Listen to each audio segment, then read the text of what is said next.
बिस्मिल्लाहिर्रहमानिर्रहीम अल्हम्दुलिल्लाहि रब्बिल आलमीन वस्सलातु वस्सलामु अला सय्यिदिल अंबिया'i वल मुरसलीन व अला आलिहि व अस्हाबिहि अकरमीन अजमाइन अम्मा बाद। आज हम जिस सबक का आगाज करेंगे, जो हमारा उन्वान है फर्ज नमाजों में मिलने का बयान, और फिर इसके बाद जो है कज़ा नमाजों का बयान, इंशाल्लाह इसको भी पढ़ेंगे। ठीक है। सबसे पहले देखिए कि फर्ज नमाजों में मिलने का बयान। अगर किसी ने फर्ज नमाज तन्हा शुरू की हो, फिर वही फर्ज जमात से होने लगे, तो उसको फौरन नमाज तोड़कर जमात में शरीक हो जाना चाहिए। मस्जिद में पहुंचा कोई, फजर की जो है नमाज या फिर कोई भी नमाज जो है फर्ज नमाज अपनी तनहा शुरू कर लिया था, मालूम नहीं था नमाज का वक्त क्या है, जमात ठहरने का वक्त क्या है, और जमात अगर ठहर गई, वही नमाज जो है अगर जमात से हो रही, तो फिर इसको क्या करना चाहिए, नमाज तोड़कर जो है जमात में शामिल होने का हुक्म है।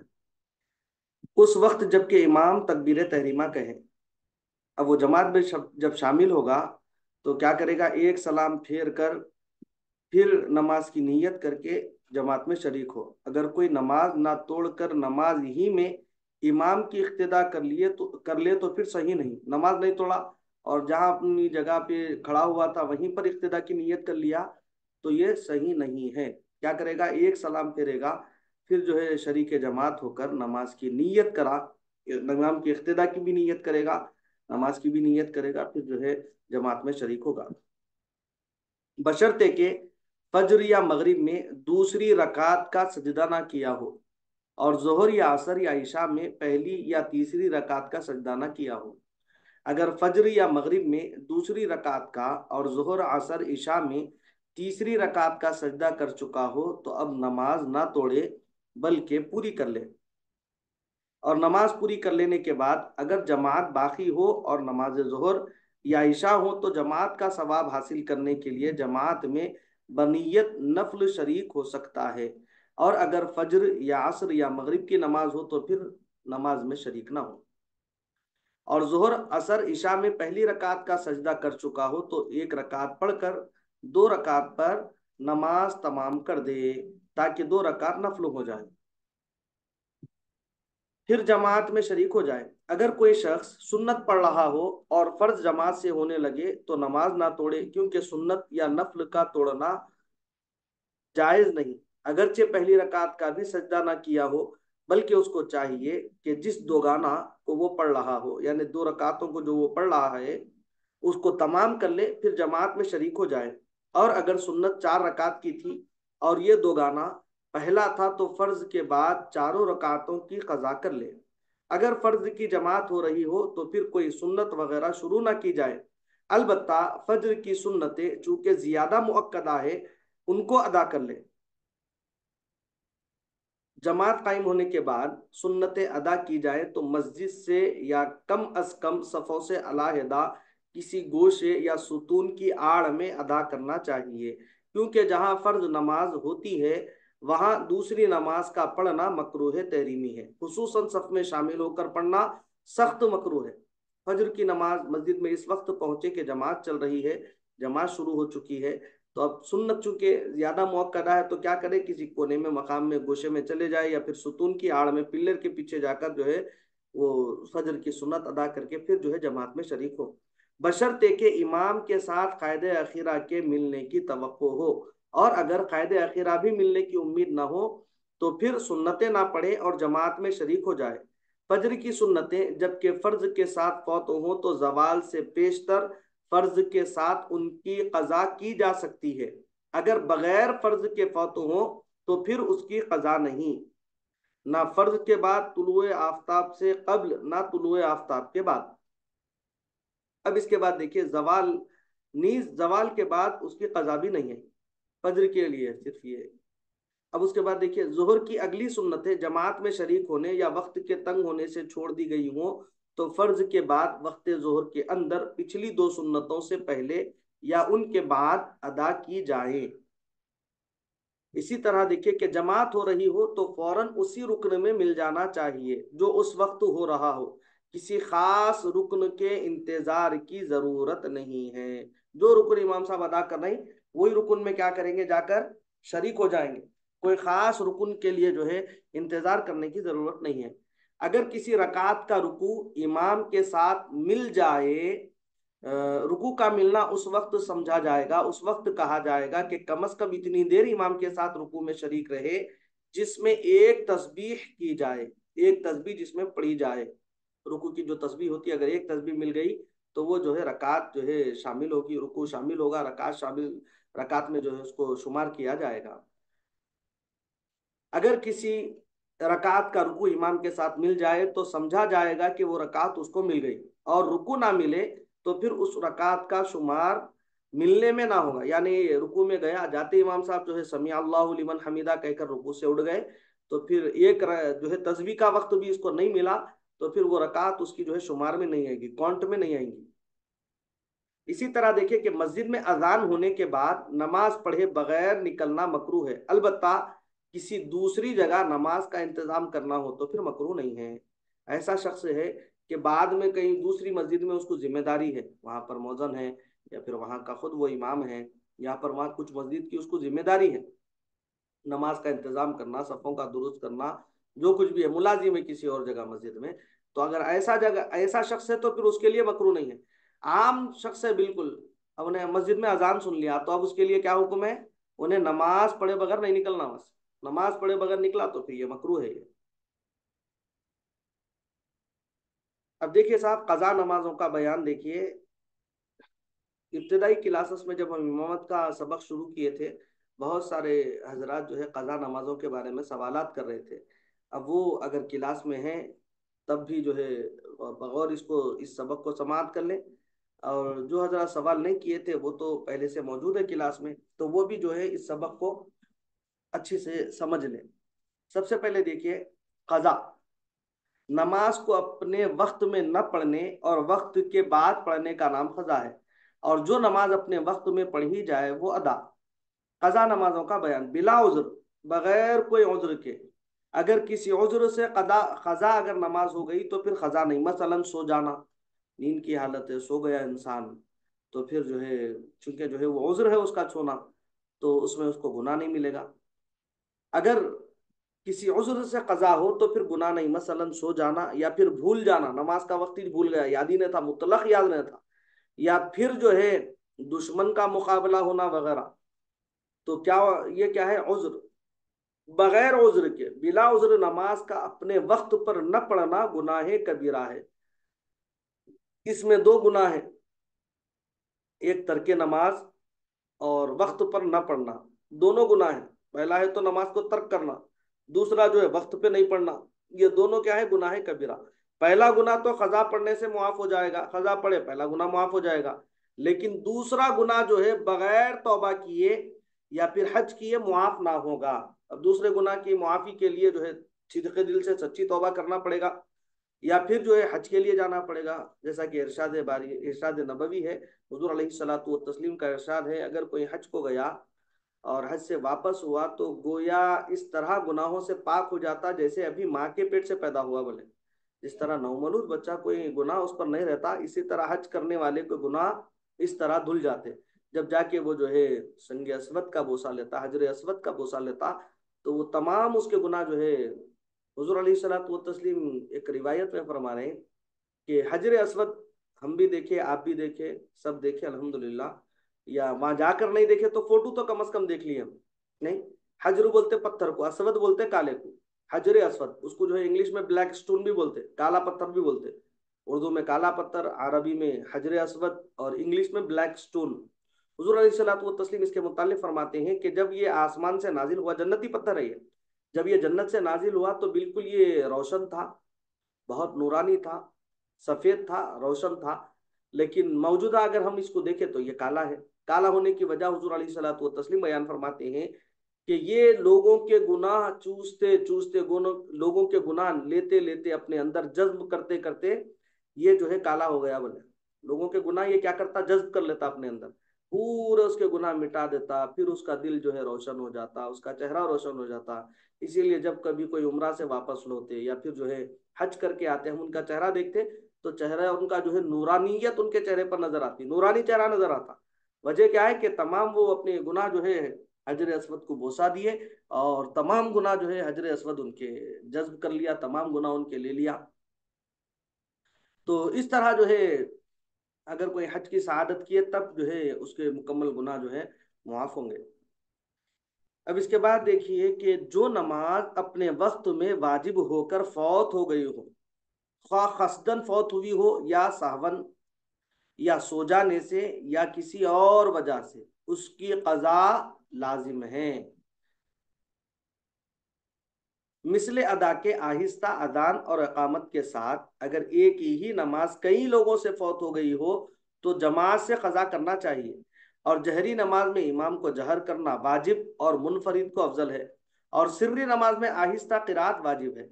सिर्री नमाज है तो फिर आहिस्ता किरात वाजिब है। इसी तरह अगर किसी को जुनून यानी पागलपन या फिर बेहोशी तारी हो, या फिर ऐसा मर्ज लाहक हो कि इशारे से भी नमाज ना पढ़ सके, और ये हालत जुनून बेहोशी मर्ज 6 नमाजों के वक्त तक रहे तो उसके जिम्मे उन नमाजों की कज़ा नहीं है, क्योंकि ये नमाजें उसकी मुआफ है। अलबत्ता अगर 5 नमाजों के वक्त तक ये हालत रहे और छठी नमाज के वक्त तक वक्त ना रहे तो फिर कज़ा उसकी लाजिम होगी। 5 नमाजों के अंदर ये कैफियत थी, छठवीं नमाज के वक्त ये कैफियत नहीं थी, तो फिर कज़ा क्या होगी, लाजिम होगी। 6 नमाजों के बाद तक भी जो है हालत ये बेहोशी है उन, या फिर जुनून में है, या फिर जो है कोमा में है, तो पूरी नमाजें उसके लिए क्या है, मुआफ है। इसी तरह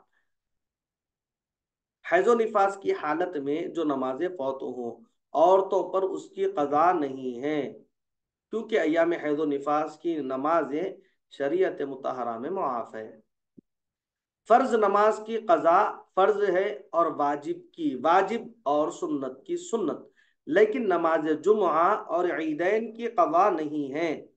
ठीक है, नमाज जुमा का, जबकि फर्ज के नमाज जुमा जो है असल में नमाज जुमा का कायम मुकाम जोहर मौजूद है, लेकिन नमाज जुमा फौत हो तो जोहर पढ़ लें, मगर जुमा की खजा नहीं है। जुमा एक मरतबा छुट गई छुट गई, अब जुमा की खजा नहीं है, जुमा की खजा नहीं कर सकते। इसी तरह ईदैन की भी खजा नहीं है, अगर ईदैन किसी की अगर छूट गई तो फिर उसकी खजा वो नहीं कर सकता। नीस सुन्नत फज्र के सिवा और किसी सुन्नत और नफल की खजा नहीं है। सुन्नत फज्र की कजा भी उस वक्त की जाए जबकि फर्ज के साथ फौत हो, और फर्ज जवाल से पहले पढ़ा जाए। अगर बिला फर्ज फौत हो या फर्ज बाद जवाल पढ़ा जाए तो फिर सुन्नत की कजा नहीं है।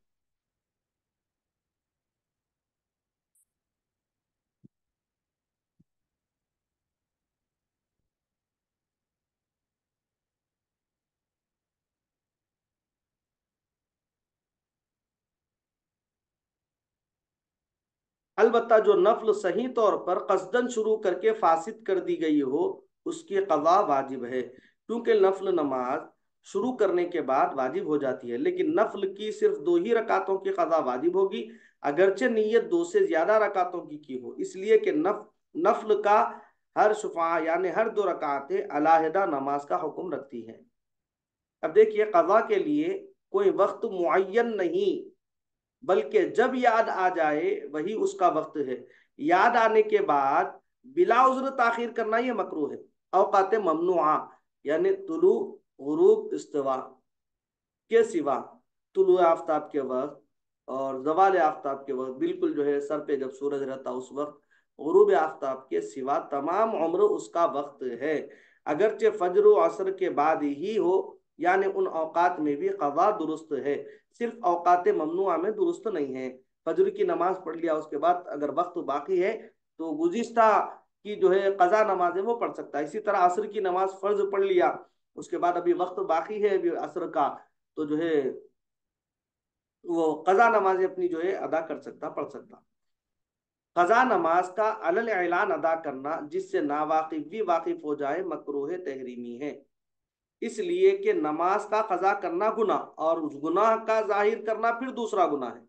उमूमन जो है ईद के मौके पे हम देखते हैं कि औरतें चूंकि जो है घरों में रहती, औरतों के लिए ईद भी नहीं है, मगर मर्द हजरात चूंकि देखते उमूमन, जो मर्द हजरात आज क्लास में मौजूद है वो भी गौर किए होंगे, देखते होंगे कि ईद के दिन जो है ईदगाह में लोग जो है वो नमाज पढ़ने के लिए खड़े हो जाते, क्या कर रहे हैं बोले तो फजर की सुन्नत की खजा, फजर की जो है फर्ज नमाज की खजा कर रहे हैं। वो ईद का ईद गई मिली वो खजा करने के वास्ते नहीं।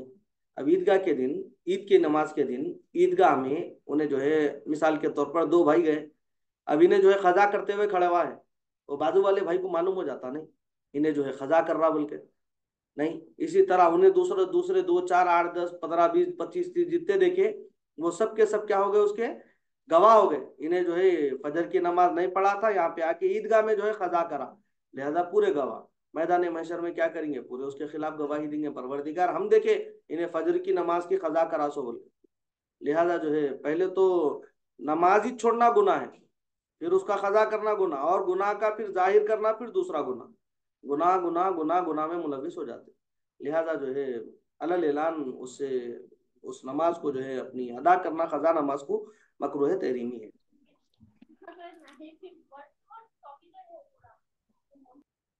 अदा नमाज और कजा नमाज में इस तरह कजा नमाजों में बाहम तरतीब का लिहाज लिहाज रखना, यानी पहले कजा पढ़कर फिर अदा पढ़ना, और कजा नमाजों में जो नमाज पहले फौत हुई हो उसको पहले पढ़ना और बाद में फौत हुई हो उसको बाद में पढ़ना। ठीक है। तरतीब का लिहाज रखना साहिब तरतीब पर वाजिब है। साहिब तरतीब किसको बोलेंगे, अब साहिब तरतीब वो है जिसके जिम्मे इब्तदाए बुलूग से 6 नमाजें कजाना हो, यानी जब से उन बालिग हुआ, जब से लेकर जो भी उसकी उम्र है, जब तक उसकी जो है 6 नमाजें कजा नहीं होना, तो उसको बोलेंगे साहिब तरतीब बोलेंगे। साहिब तरतीब पर वाजिब है यहाँ तक कि अगर कजा पढ़ने से पहले अदा पढ़ ले तो फिर उसकी नमाज ना होगी, बल्कि मौकूफुल फसाद रहे, मौकूफुल फसाद रहेगी, जिसकी तशरीह जो है आगे बयान करेंगे। मौकूफुल फसाद क्या है, उसकी तशरीह जो है फिर सराहत, उसकी वजाहत, उसकी तशरीह आगे बयान करेंगे। इस तरह फर्ज और वित्र में तरतीब वाजिब है। मसलन किसी की वित्र कजा हो और वो फज्र पढ़ना चाहता हो तो पहले वित्र की कजा करे, उसके बाद फिर जो है फज्र की अदा करे। तरतीब इन 3 सूरतों में साकित हो जाती है। पहली सूरत बतला रहे कि वक्त की तंगी, जिसमें कजा और अदा दोनों पढ़ने की गुंजाइश ना हो। मसलन किसी की जोहर की कजा हो गई हो और उसको असर का इतना वक्त मिले कि अगर जोहर अदा करे तो अजहर भी कजा हो जाएगी, तो अब उस तंग वक्त में तरतीब उसकी साकित हो जाएगी और उसको असर की नमाज ही पढ़ना चाहिए। बिल्कुल तंग वक्त है ना, तो इसीलिए उसको क्या करना है, अब जोहर नहीं पढ़ के असर ही पढ़ना चाहिए। अब दूसरी सूरत यह है कि निसियान यानी भूलने की वजह से तरतीब के वाजिब होने को न जानना भी उसमें दाखिल है, भूलना। मसलन एक शख्स तरतीब के वाजिब होने से वाकिफ ही ना हो और उसकी नमाज फजर कजा हो जाए और वो उसको याद रखते हुए जोहर की अदा करे तो फिर जो है दुरुस्त है। यानी कजा नमाज का याद ना आना, निसियान किसको बोलेंगे, कजा नमाज का याद ना आना। मसलन जोहर कजा होने के बाद उसको भूल कर असर अदा कर ले तो उस निसियान से तरतीब उसकी साकित हो जाएगी। अगर अदा नमाज शुरू करते वक्त कजा नमाज याद ना हो बल्कि नमाज शुरू करने के बाद सलाम फेरने से कब्ल याद आए तो नमाज अदा ना होगी। अब तीसरी सूरत बतला रहे कि 6 या ज्यादा नमाजों का कजा होना। 5 नमाजों तक तरतीब बाकी रहती है अगरचे मुख्तलिफ औकात में कजा हुई हो और जमाना भी बहुत गुजर चुका हो। अलबत्ता जब 6 नमाजें कजा हो जाए तो फिर जो है उसकी तरतीब साकित हो जाएगी। अब देखिए अगर किसी साहिब तरतीब की कोई नमाज कजा हो गई हो और उसके बाद उसने 5 नमाजें और पढ़ ली हो और उस कजा नमाज को बावजूद याद और वक्त में गुंजाइश होने के ना पढ़ा हो तो ये मौकूफुल फसाद रहेंगी। यानी पांचवी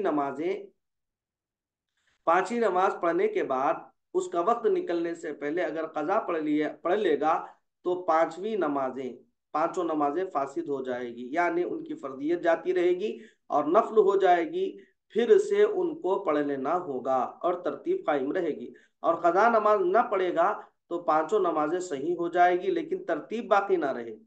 मसलन किसी की नमाज फजर कजा हुई हो और वो उसको याद रखते हुए उस दिन की बाकी नमाजें जोहर असर मगरिब इशा और दूसरे दिन की फजर भी पढ़ ले तो ये 5 नमाजें दूसरे दिन की फजर के बाद अगर वक्त फजर के अंदर कज़ा पढ़ लेगा तो फिर फासिद हो जाएगी। और अगर फज्र का वक्त निकल जाएगा और कज़ा ना पड़ेगा तो पांचों नमाजें सही हो जाएगी, लेकिन पहली सूरत में तरतीब बाकी रहेगी और दूसरी सूरत में तरतीब साकित हो जाएगी। तरतीब साकित होने के बाद इख्तियार है, चाहे कज़ा नमाजें पढ़े, तरतीब साकित होने के बाद उसको इख्तियार है, चाहे कज़ा नमाजें पहले पढ़े या अदा। अगर कज़ा पढ़े बगैर अदा पढ़ लेगा तो फिर सही हो जाएगी। तरतीब साकित हो जाने के बाद फिर उस वक्त तक ओद नहीं जब तक कि कज़ा नमाजें पूरी ना पढ़ ले। जब पूरी पढ़ लेगा तो फिर साहिब तरतीब हो जाएगा, यानी एक कज़ा नमाज भी उसके जिम्मे बाकी ना रहे। अगर कोई शख्स अपनी कज़ा नमाजें अदा करना शुरू करे, यहाँ तक कि अदा करते करते 6 से कम रह जाए, तो साहिब तरतीब ना होगा जब तक कि एक भी बाकी ना रहेगी। बहुत सी नमाजें कज़ा हो जाने के बाद उनकी अदाई में तरतीब की ज़रूरत नहीं रहती। मसलन किसी की महीने भर की नमाजें कज़ा हो और वो पहले 30 नमाजें फजर की अदा कर ले, फिर 30 नमाजें जोहर की, और इसी तरह बाकी नमाजें, तो फिर दुरुस्त है। अगर किसी के जिम्मे 6 या ज्यादा नमाजें कज़ा हो, फिर एक मुद्दत तक वो नमाज का पाबंद रहे, लेकिन इन कज़ा नमाजों को अदा ना कर सके, बावजूद याद होने और वक्त में गुंजाइश रहने के, तो इसके बाद फिर एक नमाज कज़ा हो जाए तो उस नई कज़ा को पढ़े बगैर अदा नमाज पढ़ लेना सही है, क्योंकि पुरानी कज़ा नमाजों की वजह से तरतीब साकित हो चुकी है। अगर कज़ा नमाजें बहुत हों और उनको अदा करना चाहे तो इस अम्र की तायुन जरूरी है कि जिस दिन की कज़ा पड़ता है, अगर तायुन ना कर सके तो यूं नियत करे कि अव्वल फज्र की कज़ा पढ़ता हूं, उससे पहले दिन की उसके जिम्मे से साकित हो जाएगी, फिर दूसरे दिन की, इसी तरह सब नमाजें उसके जिम्मे से साकित हो जाएगी। आखिर फज्र की नीयत से भी यही मकसूद मुतसव्विर रहे। अगर किसी के जिम्मे कज़ा नमाजें बाकी हों, उसका वक्त उसका आखिर वक्त आ पहुंचे और वो अपने वरसा को वसीयत वसीयत कर जाए, अगर बिला वसीयत किए कोई मर जाए और उसके जी मुक़द्दरत वरसा अपने माल से फिदिया दे, तो भी उम्मीद है कि मैयत बारे फर्ज से सुबुकदोश हो जाएगी। अगर मैयत वरसा को वसीयत कर जाए कि मेरे माल में से हर नमाज के एवज फिदिया या फिर सदका दे, तो उन उसके वरसा को चाहिए कि मैयत के माल की तिहाई से हर नमाज के एवज 1.25 सेर गेहूं या 2.5 सेर जौ या उसकी कीमत किसी मोहताज और मिस्कीन को दे दें। खुदा के फजल से उम्मीद है कि फर्ज का बोझ उसके जिम्मे से उतर जाएगा। ठीक है। अब सजदा सहू का बयान इंशाअल्लाह ताला आइंदा क्लास से हम जो है आइंदा क्लास में सजदा सहू का बयान, फिर सहू की सूरतें क्या क्या होगी, ये तमाम चीज़ों को इंशाअल्लाह आइंदा दर्स में हम पढ़ेंगे। किसी का कोई सवाल, कोई ख्याल?